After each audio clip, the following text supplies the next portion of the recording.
காதல், கோபம், பிரிவு, ஏக்கம் இந்த எல்லா உணர்ச்சிகளையும் ஒரு கவிதையில கொண்டு வர முடியுமா? சரி, அதையே ஒரு முழுமையான நாடகமா மாத்த முடியுமா? ஆச்சரியமா இருக்கா? ஆனா 2000 வருஷத்துக்கு முன்னாடியே ஒரு பழம்பெரும் தமிழ் இலக்கியம் இதை செஞ்சு காட்டியிருக்கு. வாங்க அந்த உலகத்துக்குள்ள ஒரு பயணம் போலாம். ஒரு நிமிஷம் யோசிச்சு பாருங்க. ஒரு கவிதைங்கிறது வெறும் வார்த்தைகளோட கோர்வையா? இல்ல, ஒவ்வொரு வரியும் நம்ம கண்ணு முன்னாடி ஒரு காட்சியாய் விரியிற ஒரு உயிரோட்டமான நாடகமா இருக்க முடியுமா? பதில் முடியும். அதுவும் சும்மா இல்ல.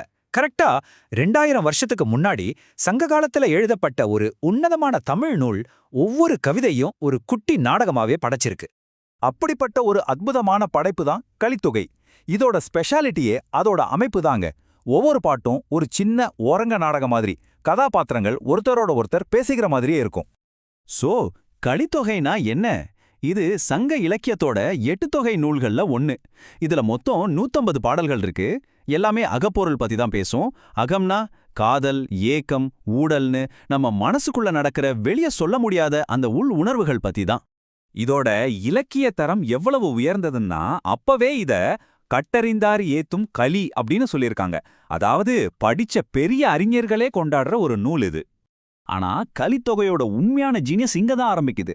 அது என்ன பண்ணுதுன்னா, காதல்ல இருக்கிற ஒவ்வொரு விதமான உணர்ச்சிக்கும் ஒரு குறிப்பிட்ட இயற்கை சூழல ஒரு ஸ்டேஜா செட் பண்ணுது. திணைன்னு சொல்ற இந்த அமைப்பு ஒவ்வொரு நிலத்தையும் ஒவ்வொரு உணர்ச்சியோட களமா மாத்துது. முதல்ல வர்றது குறிஞ்சி, அதாவது மலைகளும் அதை சுத்தி இருக்கிற இடமும். இதுதான் காதலர்கள் முதல்ல சந்திச்சு ஒன்னு சேர்ற ஒரு சந்தோஷமான களம். குறிஞ்சி திணையோட மைய உணர்ச்சி புணர்தல், அதாவது காதலர்களோட ஆனந்தமான இணைப்பு. அந்த மலை ஆர்ப்பரிக்கிற அருவின்னு ஒரு ரம்யமான பேக்ரவுண்ட்ல தலைவனும் தலைவியும் ரகசியமா சந்திக்கிற அந்த முதல் சந்திப்பின் பரவசத்தை இந்த பாடல்கள் விவரிக்கும். அடுத்தது முல்லை நிலம், காடும் காடு சார்ந்த இடமும். இங்க தலைவன் திரும்பி வர்றதுக்காக தலைவி ரொம்ப பொறுமையோட காத்திருக்கிறத பத்தி சொல்லுது. முல்லையோட உணர்ச்சி இருத்தல், அதாவது காத்திருத்தல். தலைவன் போருக்கோ இல்ல பொருள் தேடவோ வெளியூர் போயிருக்க, தலைவி தன்னோட வீட்ல நம்பிக்கையோட காத்திருக்கிற அந்த கற்பின் மேன்மைய இந்த காட்சிகள் சொல்லும். மூணாவதா மருதம், வயலும் வயல் சார்ந்த இடமும். இதுதான் காதலர்களுக்குள்ள வர்ற சண்டை, ஊடலுக்கான களம். பெரும்பாலும் தலைவன் பரத்தேர்கிட்ட போயிட்டு வர்றதால இந்த ஊடல் நடக்கும். இங்க மருத நிலத்தோட செழிப்பே தலைவனோட தப்புக்கு காரணமாயிடுது.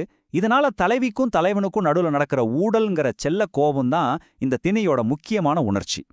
நாலாவதா நெய்தல், கடலும் கடல் சார்ந்த இடமும். இது கடற்கரையில தலைவி படுற ஆழ்ந்த துயரத்தையும் ஏக்கத்தையும் சொல்லுது. இங்க இருக்கிற உணர்ச்சி இரங்கல், அதாவது பிரிவால வர்ற மன வருத்தம். தலைவன் கடலுக்கு அந்த பக்கம் போனதால தலைவி கடற்கரையில நின்னு புலம்புறது, அந்த அலை ஓசையோட அவளோட சோகமும் சேர்ந்து கேட்கிற மாதிரி காட்சிகள் இருக்கும். கடைசியா பாலை. இது மத்த நிலங்கள் மாதிரி செழிப்பானது கிடையாது. மணலும் மணல் சார்ந்த வறண்ட நிலம். காதலர்கள் வீட்டை விட்டு வெளியேறும்போதோ இல்ல தலைவன் பொருள் தேடி போகும்போதோ படுற உச்சக்கட்ட துன்பங்களை இது விவரிக்குது. பாலைத்திணையோட உணர்ச்சி பிரிவு. இந்த நிலம் ஒரு நிரந்தரமான நிலப்பரப்பு கிடையாது. குறிஞ்சியும் முல்லையும் காஞ்சு போகும்போது உருவாகிறது. இது காதலோட கடினமான பயணத்தையும் பிரிவோட உச்சகட்ட வழியும் காட்டுது. சரி, இந்த உணர்ச்சிகளை எல்லாம் வெறும் வார்த்தைகளால மட்டும் சொல்லல, அதுக்கு ஒரு ஸ்பெஷலான தாளக்கட்டையும் பயன்படுத்தியிருக்காங்க. அந்த ஓசை நயம்தான் இந்த கவிதைகளுக்கு ஒரு நாடகத்தன்மையை கொடுக்குது.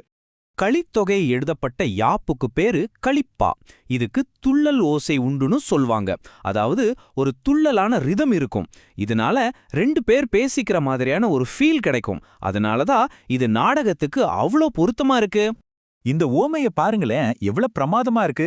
ஒரு தடவை கொக்கு கிட்ட மாட்டி தப்பிச்ச மீன் அதுக்கப்புறம் ஒரு தாமரை மொட்டை பார்த்தா கூட பயப்படுமா.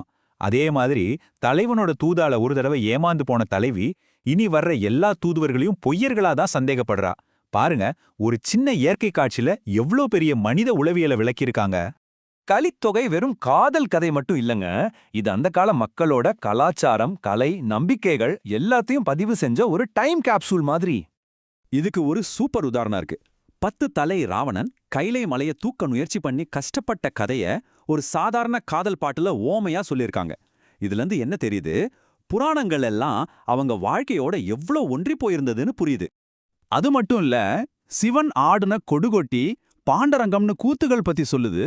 தலைவன் தலைவி தோழிய தாண்டி கூனன் குரலன்னு பலவிதமான கதாபாத்திரங்கள் வர்றாங்க. அந்த கால சமூக வழக்கங்கள் பத்தியும் குறிப்புகள் இருக்கு. சோ இது ஒரு இலக்கியம் என்பதை தாண்டி ஒரு முழுமையான கலாச்சார கண்ணாடி. யோசிச்சு பாருங்க, 2000 வருஷம் பழைய ஒரு நூல் இன்னைக்கு நமக்கு ஏன் முக்கியம்? ஏன்னா அது பேசுற காதல், ஊடல், பிரிவுங்கிற உணர்ச்சிகள் இன்னைக்கும் நம்ம வாழ்க்கையில இருக்கு.